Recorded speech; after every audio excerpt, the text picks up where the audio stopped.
Egunon, es importante el avance hacia Izium, la ofensiva en Kherson. Ucrania llevan algo más de 200 días en la lucha, en la brecha sobrevenida de un imperialismo agresivo ruso. No entendíamos, digamos que no logramos entender cuando, en el ámbito de diciembre, tuvimos aquellos conversatorios previos a el hecho de sistematizar el elemento conversatorio, a pesar de que ya habíamos hecho alguno, como hablamos con Lucas en una conversación privada que está disponible en este canal, luego triangulada con mi amigo y hermano Oscar Maragaño de la nación chilena, un historiador que ha venido por el canal y más que hemos tenido una relación y tenemos y la seguiremos teniendo muy fluida. Ciertamente es un evento que sorprendería. Sorprendería bastante en esa circunstancia en donde toda la lógica indicaba que no iba a haber invasión porque, digamos, que no iba a ser posible, en tanto en cuanto había resistencia. El pueblo ucraniano no quería ser parte del imperio ruso y, digamos, que cualquier posible beneficio luego iba a tener que ser verificado por el cedazo de la diplomacia internacional y, por tanto, era algo que en el coste-beneficio no tenía ningún beneficio y por lo tanto ameritaba la idea de que no iba a haber guerra. Esto evidentemente se ha verificado como erróneo y en todos estos 6 meses largos, entre el día 24 de febrero del 2022 hasta el 24 de agosto de 2022, hemos vivido la idea de contener las ofensivas rusas, sobre todo, a través de el apoyo decidido por una parte de Occidente, otros más, otros menos, por supuesto los países bálticos, Polonia, Estados Unidos, el Reino Unido han tenido una posición decidida, otros han sido más tibios, como el ámbito de Alemania, de Francia, de Italia, de España, sobre todo en el envío de dinero, armas. Sí, ha habido visitas, ha habido elementos de apoyo a Ucrania, pero unas cosas han sido diferentes según el país. Ciertamente la guerra ha dejado, se ha estancado y se ha quedado. Por lo menos eso era lo que pensábamos el 24 de agosto, en donde los rusos obtenían ganancias de unos cuantos metros al día.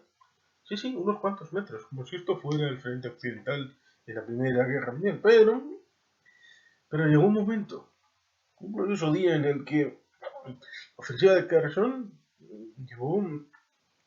a una gran tropa de los rusos en una situación precaria, verse desbordados en el flanco al norte de Izium, hacia el punto el nodo ferroviario más importante que está al lado del río que discurre hacia Izium, con lo cual la ofensiva desde el flanco norte para con el Donbass y Luhansk, que vimos que la punta de lanza desde Izium dependía del sostenimiento de ese corredor en la orilla occidental de este río y por lo tanto llegar en 3 días al ámbito de un recorrido de 50 kilómetros en profundidad,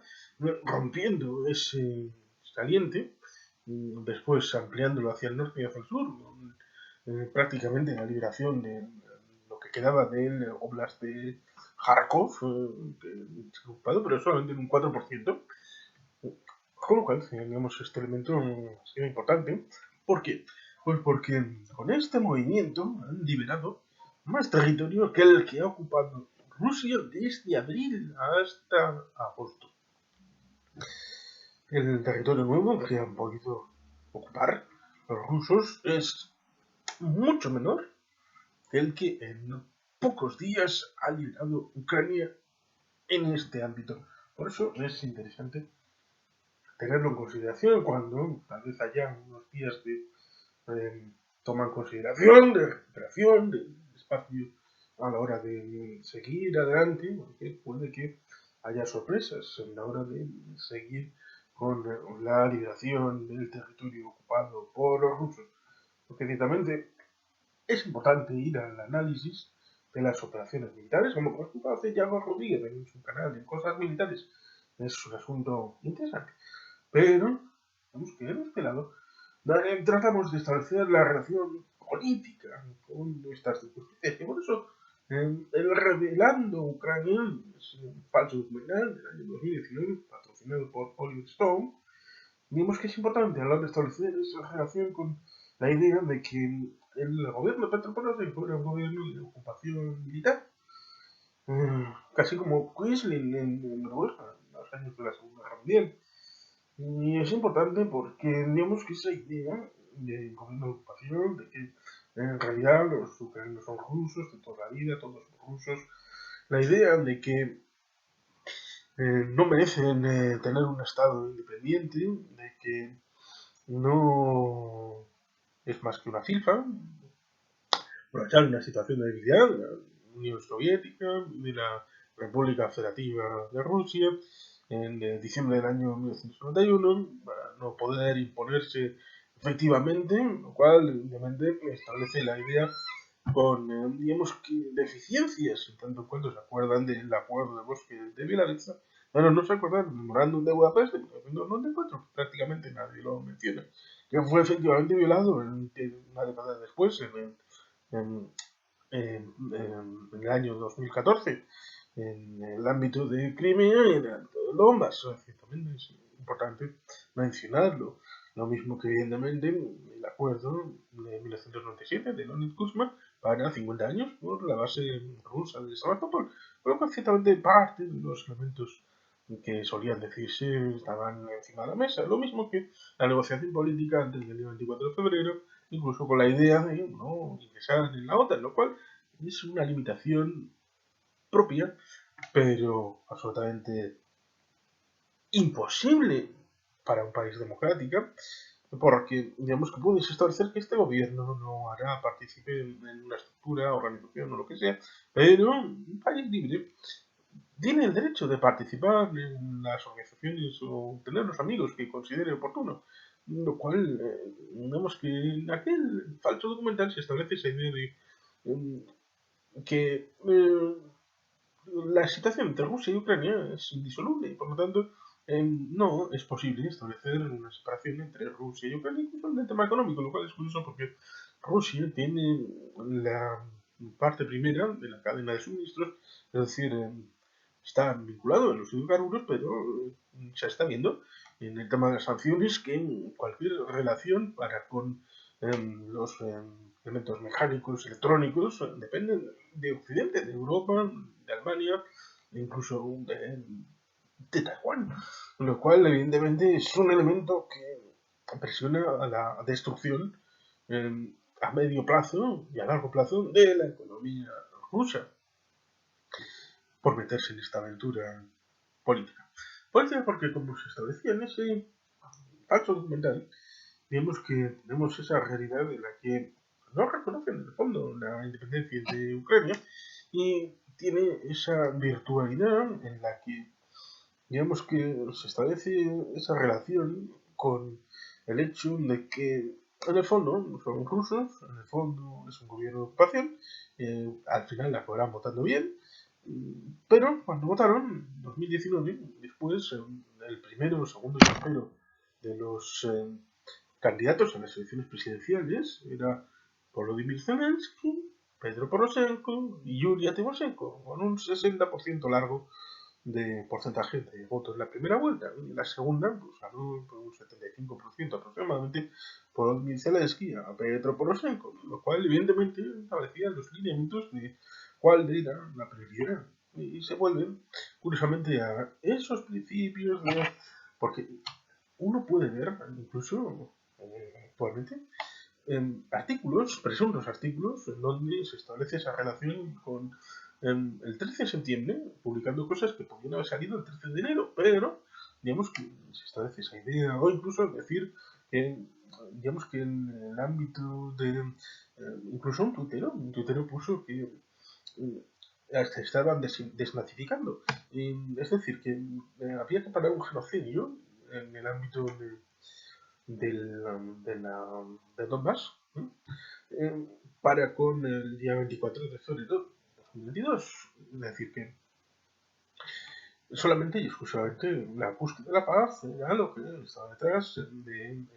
entrar militarmente. Lo que es curioso porque precisamente podemos establecer la realidad de que en 1994 hubo un genocidio denominado tal, a pesar de que en la Casa Blanca se estableció la idea de que eran episodios de genocidio, pero no un genocidio en sí, que es lo que dijo la secretaria de prensa de la que gobierno de Bill Clinton, aquel verano del año 1994. Un verano de 1994 en donde la Rusia postsoviética pues seguía siendo parte del Consejo de Seguridad de Naciones Unidas, derecho de veto, que en proposición hizo Rusia en el ámbito de las Naciones Unidas para parar el genocidio ruandés, 1 millón de muertos en 3 meses, y nada de tecnología moderna, no, a machetazos hechos los machetes por ellos mismos. Y cuando la Interhamwe pues,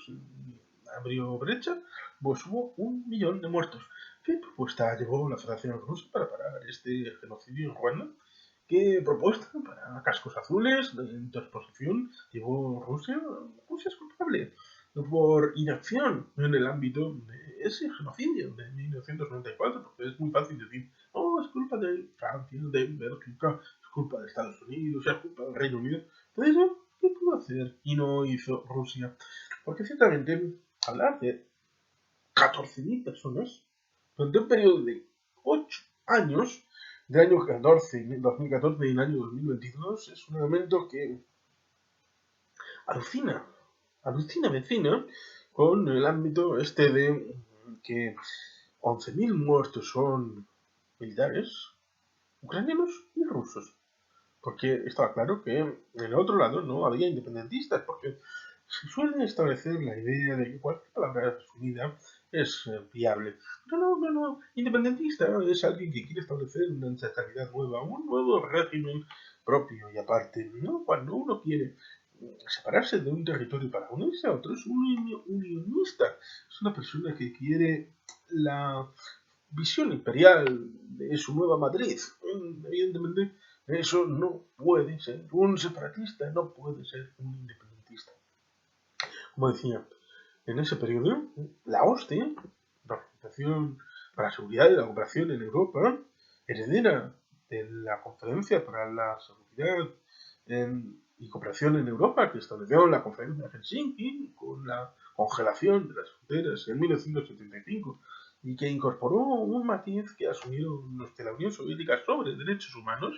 Es interesante ver las consideraciones finales del acta de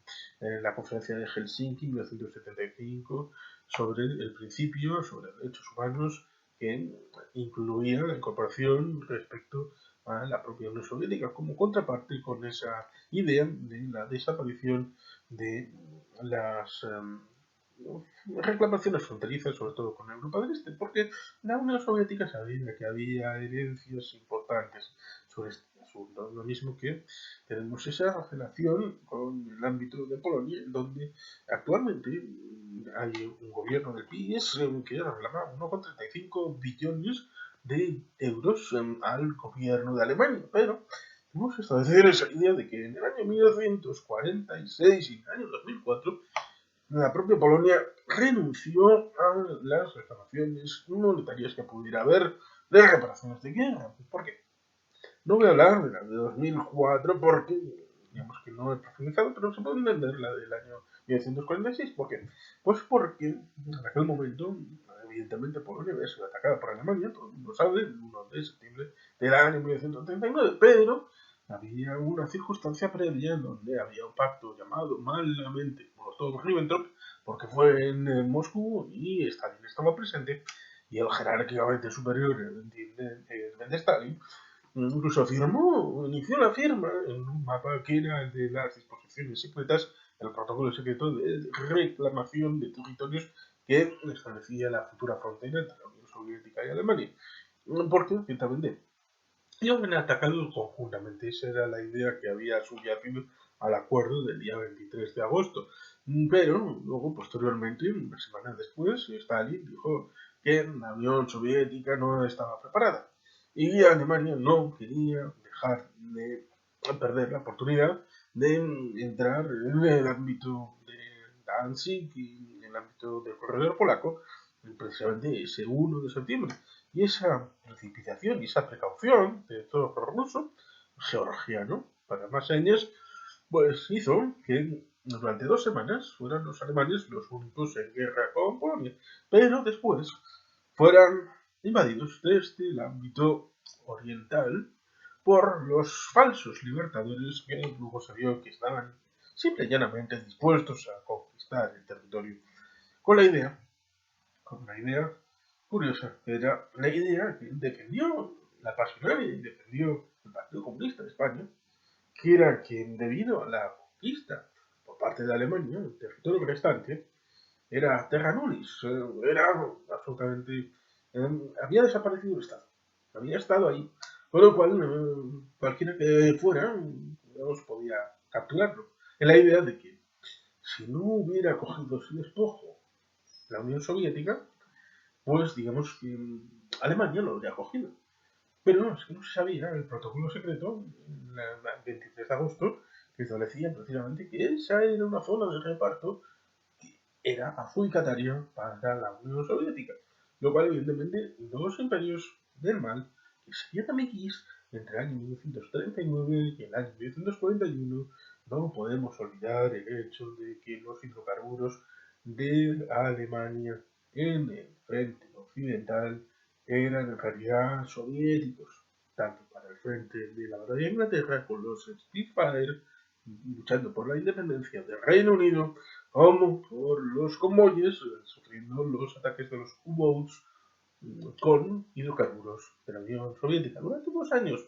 hasta el punto de que estuvieron los franceses y los británicos a punto de bombardear la zona del Cáucaso en el año 1940, pero en esas acabó cayendo Francia y en plan se dejó de un lado y falto de consideración. Es importante recordar estas circunstancias, lo mismo que precisamente la matanza de Katyn que hicieron los soviéticos contra la crema de la inteligencia de los polacos. Precisamente este pasado de destrucción por parte de los soviéticos de Polonia, ya sea en el ámbito de septiembre de 1939, la matanza de Katyn, en el ámbito de los hidrocarburos para con Occidente, el año de la insurrección de 1943, la insurrección de 1944, y esta última parando el ejército soviético frente de la ciudad de Varsovia para dejar que los malos hechos los asumiera el ejército alemán, haciendo el trabajo sucio al gobierno y ejército de Stalin. Porque había un gobierno, pero el gobierno era el que estaba en el exilio en Londres. Lo mismo que, digamos que había otros gobiernos en el exilio, ya sea el belga, el noruego, el de los Países Bajos y otros muchos. Pero había que establecer un gobierno comunista. Y eso fue el Comité de Lublin. Por eso, para tapar las posibles reparaciones a la República de Polonia por la Unión Soviética, había que establecer el marco general de generosidad de que, bueno, pues como que no hay ningún tipo de elemento a preparar, con lo cual vamos a hacer punto y cuenta nueva y ya está. Ciertamente, por eso es interesante todo el pasado respecto a entender por qué Rusia quiere Ucrania, por lo menos una parte de Rusia, de Kremlin, porque ha habido ya conatos de rebelión, casi un centenar o prácticamente un centenar de cargos públicos a nivel local se han rebelado contra Putin pidiendo su dimisión. Está la duda de o intentar una negociación pacífica de salir de la guerra, o ya tirarse la cabeza a la asunción de una guerra nuclear, la movilización total, lo cual establece la idea de que no vayan pordioseros o gentes de lugares poco poblados o de minorías étnicas, ¿no? Gente de San Petersburgo, gente de Moscú, gente de las grandes ciudades que estarían como en una movilización general, pues sus hijos de clase media o de media alta no tendrían que juntarse en la guerra ni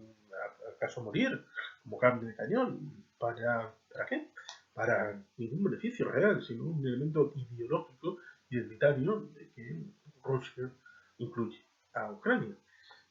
Ciertamente es un elemento interesante porque establecería la idea de que en momentos de debilidad es posible la independencia. Lo mismo que, por ejemplo, con el caso de Polonia, que decíamos hace un momento, estarían cabreados los soviéticos de ese periodo del año 1939-40 al 44-45 en la idea de que se resistieron y ganaron emocionalmente con alta satisfacción en el Milagro del Vístula de 1920, en agosto, al costado de la capital Varsovia. Esa derrota de los soviéticos, incluso de Tukhachevsky, que fue culpable de esa victoria de los polacos, la tienen metida en un costado del corazón. En ese momento también había situación de posible independencia en el año 1919 de parte de Ucrania, y por eso en esa relación que tenía el mariscal Pilsudski con el proyecto de Intermarium, que actualmente está comentado en el canal, que tiene una derivada en el proyecto de los Tres Mares, digamos que es un elemento de Europa central y oriental que es realmente interesante. Algo lo hablamos del tema polaco con Jordi Gabetti, que sacó el proyecto de F98. Pero es cierto, el elemento interesante respecto a la idea de que, bueno, pues ahí tenemos que en un momento de debilidad de la Unión Soviética, año 1989, 90, 91, entonces, con la independencia primera, porque fue Rusia la primera en independizarse de la Unión Soviética, podríamos establecer la idea de que podíamos aprovecharnos el resto del mundo, es decir, pues ya no existe Estado, al no existir Estado soviético a partir del día 25 de diciembre de 1991, ya no existe Estado, con lo cual podemos trocearnos el propio Estado para tomarlo en usufructo los países limítrofes, los eurooccidentales, que fueron los que ganaron la Guerra Fría.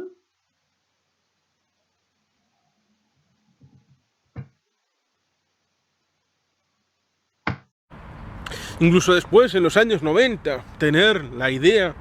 de que no existían ya ningún Estado ruso, o era tan débil que podíamos ignorar la realidad y poder tomar los despojos en nombre de la democracia, la libertad, la seguridad del Estado. Por lo tanto, ciertamente, según y qué circunstancias y realidades se establezcan para con un determinado punto, esos principios podrán ser utilizados en otro con sentido contrario y distinto, lo cual ciertamente debería de ser asumido por las partes, en tanto en cuanto el ámbito de la Segunda Guerra Mundial se estableció en dos momentos, por lo menos en dos momentos, uno justo después que el Estado polaco renunció a cualquier reparación de guerra, pero obligado por parte de la Unión Soviética, lo cual resulta curioso, en tanto en cuanto se podría establecer esa idea de que sería Alemania la responsable principal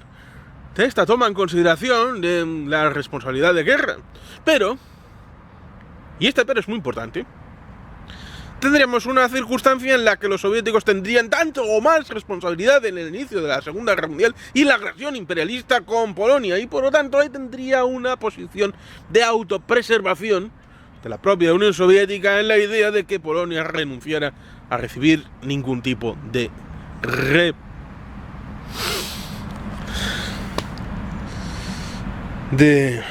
reparación por la guerra. ¿Por qué? Pues porque además de la agresión alemana a Polonia y todas las circunstancias del gobierno general, con Hans Frank, si no recuerdo mal, como comisario general de este presunto gobierno, tenemos la matanza de Katyn en 1940, tenemos las circunstancias en las que hubo el asesinato de la flor y nata de la población polaca para que no pudiera volver a tener una república independiente, cosa que habían salvaguardado en el año 1920, en agosto, en el Milagro del Vístula, una batalla importante al costado de la capital de Varsovia, en esa agresión imperialista en la que la Unión Soviética, futura, entonces la Rusia comunista, trató de recuperar lo que había perdido en el periodo anterior. Pero en fin, parece que tenemos dificultades, con lo cual ciertamente vamos a ir cerrando el vídeo en tanto en cuanto, como decía, Ucrania vive, sobrevive, Ucrania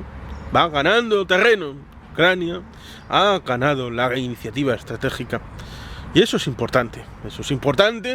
para el presente y el futuro, y ha cambiado la percepción de lo que está sucediendo en la guerra, y eso ciertamente es un elemento relevante para esta realidad en la que tenemos una Ucrania a la que en febrero, inicios de marzo, le daba muy poco tiempo de vida. Iba a desaparecer y por lo tanto no había ningún tipo de beneficio en mandar armas cuando no iban a tener ningún tipo de cambio en el tránsito de la guerra. Por lo tanto, era mejor dejarles que se rindieran. Rendirse es bonito. Por eso, ciertamente, cuando uno relee y revisita estas realidades de finales de febrero, principios de marzo, puede decir qué intereses podía haber para decir semejantes cosas en la idea de que Rusia, segunda potencia militar del mundo, tenía todo que ganar. Era inevitable. Lo cual es curioso porque entronca, y esto se ha ocultado bastante, a pesar de ser una verdad dicha por el propio Vladimir Putin, la idea en la que Rusia, o Putin, cierto pensamiento ruso, tiene la idea de que Ucrania es rusa, los ucranianos son rusos, y por tanto la unidad es inevitable. Y tal inevitabilidad establece la idea de que debemos establecer esa idea de que hay un gobierno de ocupación. En aquel momento se establecía la idea con Petro Poroshenko. Pero hay una circunstancia curiosa, porque después de ese falso documental que hemos comentado en este canal respecto a Reveal in Ukraine, patrocinado por Oliver Stone, pobre Oliver, ¿a dónde ha llegado después de tantas cosas bonitas en favor de la verdad para con Estados Unidos? Pero vemos que ese germen antioccidental, elaborado desde Vietnam, pasando por otras realidades hasta el momento presente en Ucrania,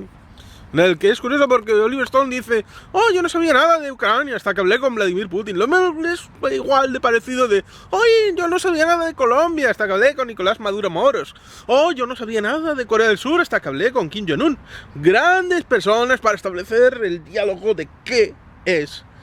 y qué puede ser un territorio con la gente que sabe. Esa idea, saber que era posible que el gobierno que habían establecido en Kiev era un gobierno ilegal y legítimo, sin ningún tipo de base, ninguna democracia, nada, con lo cual era un gobierno de ocupación estilo el de Quisling en los años de la Segunda Guerra Mundial en Noruega. Por eso es curioso, porque estaba premeditado desde tiempo atrás, y hay que desenmascarar estas mentiras que se están revelando en el campo de batalla con el elemento de la liberación de gran parte del Oblast de Kharkov y que sigue sostenido para la liberación de Luhansk y el ámbito de Kherson. La guerra sigue, por lo tanto hay que seguir apoyando a Ucrania. Slava Ukraini, Heroyam Slava. Eskerrik asko, agur bero bat, beti helpien.